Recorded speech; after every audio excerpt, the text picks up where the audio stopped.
बड़ी खबर आपको बता दें, एनसीबी ने बड़ी कार्रवाई की है। दिल्ली के छतरपुर इलाके के एक फ्लैट से करोड़ों रुपए के ड्रग्स की बरामदगी हुई है। एनसीबी और दिल्ली पुलिस की टीम ने करीब 328 किलो मेथाफेटामाइन जब्त किया है और इसकी कीमत 262 करोड़ रुपए बताए जा रहे हैं। फिलहाल एनसीबी और पुलिस की टीम इस मामले की जांच में जुट गई है और बताया जा रहा है कि ड्रग तस्करों के तार दिल्ली के शाहीन बाग से जुड़े हुए हैं।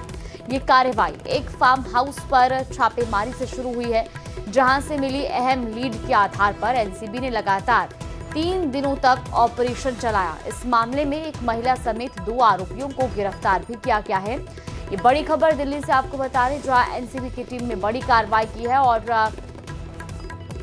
छतरपुर इलाके के एक फ्लैट से करोड़ों रुपए के ड्रग्स की बरामदगी हुई है। साथ ही आपको बता दें कि एनसीबी और दिल्ली पुलिस की टीम ने करीब 328 किलो मेथाफेटामाइन जब्त की है, जिसकी कीमत 262 करोड़ रुपए बताई जा रही है। फिलहाल पुलिस और एनसीबी की टीम इस मामले की जांच में जुट गई है और बताया जा रहा है कि ड्रग तस्करों के तार दिल्ली के शाहीन बाग से जुड़े हुए हैं। ये कार्रवाई फार्म हाउस पर छापेमारी से शुरू हुई, जहां से मिली लीड के आधार पर एनसीबी ने लगातार 3 दिनों तक ऑपरेशन चलाया और इस मामले में एक महिला समेत 2 आरोपियों को गिरफ्तार भी किया गया है।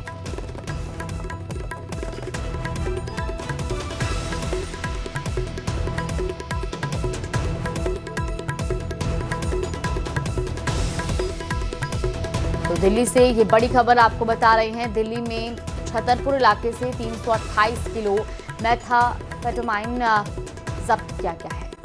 तो वहीं अखिलेश यादव ने पार्टी नेताओं और पदाधिकारियों को अल्टीमेटम दिया है। अखिलेश ने कहा कि जो लोग एसआईआर को लेकर सीरियस नहीं हैं, उनका टिकट कटेगा। सपा ने यूपी में चल रही एसआईआर प्रक्रिया को 3 महीने आगे बढ़ाने की मांग भी की है, जिस पर बीजेपी ने पलटवार किया है। इस रिपोर्ट में देखिए।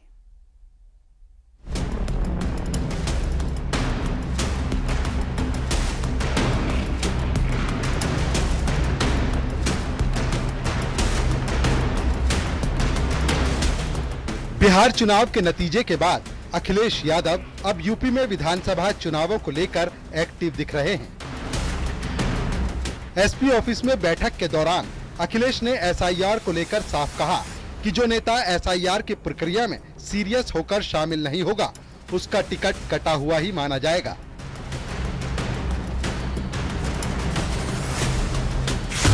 ये टिकट मांगने आई है, विधानसभा बिल्कुल लखनऊ के पास ही है, वहां एसआईआर कराई जाएगी ना, टिकट नहीं मिलेगी।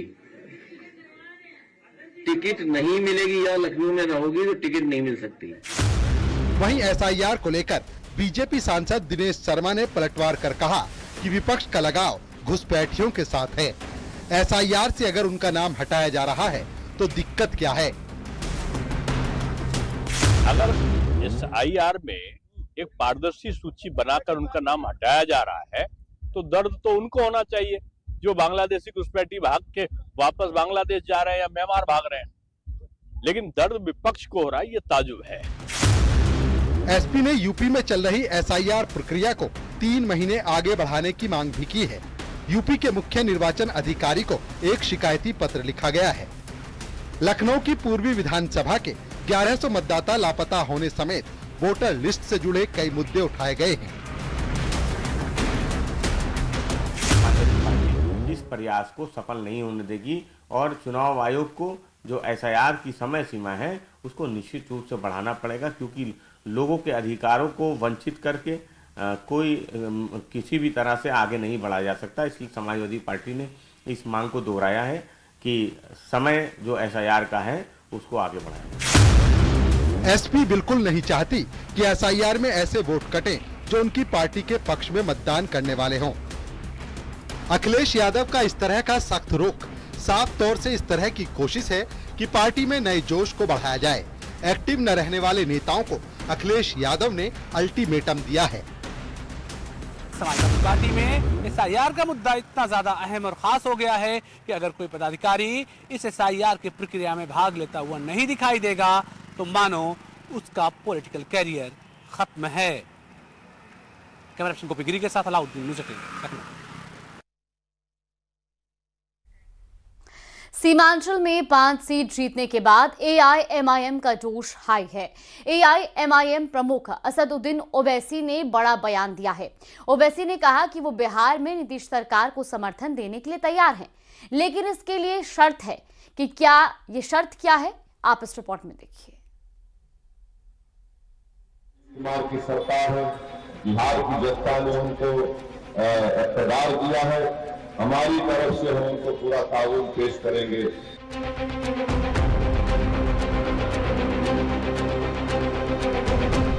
विधानसभा चुनाव के सियासी रण में कभी सीएम नीतीश को खूब सुनाने वाले, एनडीए पर करारा वार करने वाले असदुद्दीन ओवैसी के सुर बदल गए हैं।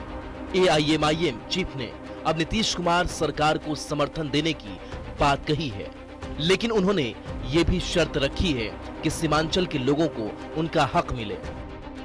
ओवैसी ने अमौर में एक जनसभा को संबोधित करते हुए कहा कि अब सीमांचल में हालात सुधरना चाहिए। नीतीश कुमार की सरकार है, बिहार की जनता ने उनको इक़्तिदार दिया है, हमारी तरफ से हम उनको पूरा ताउन पेश करेंगे, बशर्ते कि वो सीमांचल की जनता से इंसाफ करें, यहाँ पर फिरका परस्ती को बनने ना दे, और इंसाफ अगर जब बात मजलिस करती है तो सिर्फ मुसलमानों से नहीं बल्कि सीमांचल की सरजमीन पर हमारे हिंदू भाई भी रहते हैं, दलित भाई भी रहते हैं, आदिवासी भी रहते हैं, इन तमाम से इंसाफ की लड़ाई मजलिस लड़ रही है। एआईएमआईएम के प्रमुख असदुद्दीन ओवैसी के बयान से बिहार में सियासी पारा चढ़ गया है। ओवैसी के बयान पर एक तरफ जहां जेडीयू बहुत कुछ खुलकर नहीं बोल रहा, सिर्फ इतना कह रहा कि हमने सीमांचल की तस्वीर बदली है, तो दूसरी तरफ बीजेपी खुलकर यह कह रही है कि ओवैसी की जरूरत हमें नहीं है। तो आरजेडी और कांग्रेस ने कहा ये साफ हो गया है कि ओवैसी बीजेपी की बी टीम है। अब इस संबंध में देखिए, हमको निर्णय लेने का अधिकार नहीं है, लेकिन सीमांचल के विकास को उन्होंने शर्त रखा, तो मैंने यह जरूर कहा है कि तस्वीर हमने बदल दी है, तकदीर भी हम बदल देंगे। मोहम्मद ओवैसी साहब ने यह कहकर अपनी ओछी मानसिकता का परिचय दिया है कि यदि मुसलमानों का साथ दें, सीमांचल का विकास करें, तो उनका समर्थन कर सकते। ओवैसी जी, आपको मालूम होना चाहिए कि माननीय मुख्यमंत्री नीतीश कुमार जी की नजर में हिंदू, मुस्लिम, सिख, ईसाई सभी एक समान है।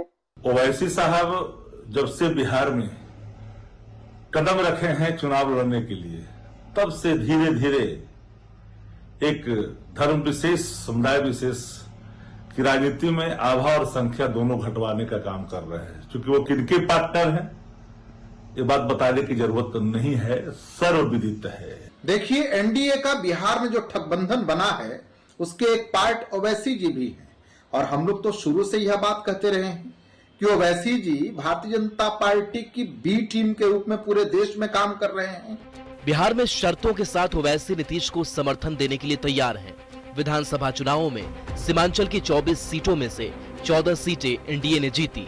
इसके बावजूद ओवैसी की पार्टी एआईएमआईएम ने अपनी पकड़ बनाए रखी और 5 सीटें अपने नाम की। ओवैसी की पार्टी ने चुनाव से पहले महागठबंधन में भी शामिल होने के लिए पहल की थी, लेकिन बात नहीं बन पाई थी। अब सीएम नीतीश को शर्त के साथ समर्थन देने की बात कहकर ओवैसी ने बिहार की सियासत को गरमा दिया है। न्यूज़ 18 के लिए पटना से अमित कुमार के साथ